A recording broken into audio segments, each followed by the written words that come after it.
Okay, maybe the main question for our clients, are the interested parties part of the context of the organization or not? Yes, it is. It is the part of the context of the organization.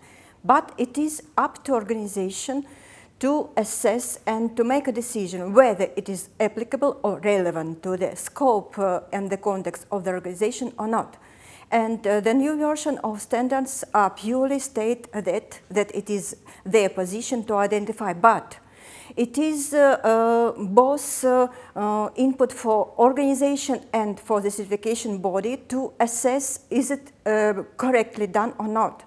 In this case, we should remember the message from the international standards about that what is relevant or what is not for the scope and context of the organization.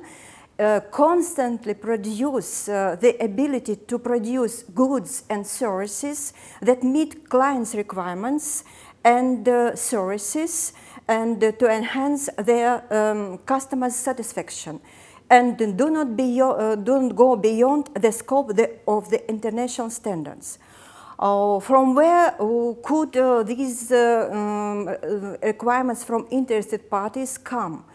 It is expected that the knowledge and the outputs from interested parties are aware, publicly aware for their organization and for certification bodies, and certification body could get this information as well as clients get from the open source. In this case, it's up to organization to just assess whether it affects or the organization ability to produce goods as requested with the appropriate quality or not. And then make a decision. When organization make a decision that it is, yes, relevant to the scope, to the context of the organization, it becomes mandatory.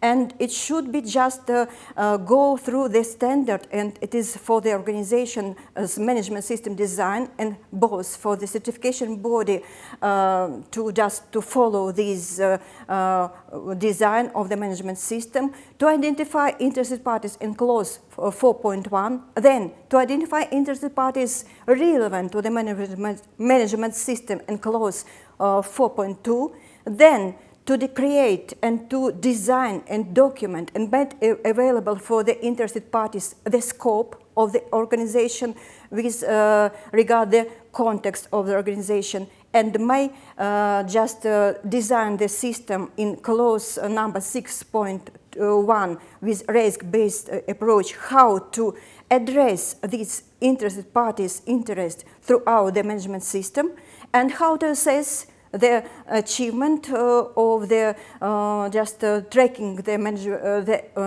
compliance obligations in clause 8 of the management of the new version of standards. That is the main idea, and that is the challenge for the certification body to understand and to properly just assess whether it was relevant to the management system scope and or not, because we should keep in mind that compliance obligation for relevant parties, if they become a part of legal requirements, they shall be within the scope, and the certification body shall follow this knowledge and implement during the audit. That is the idea.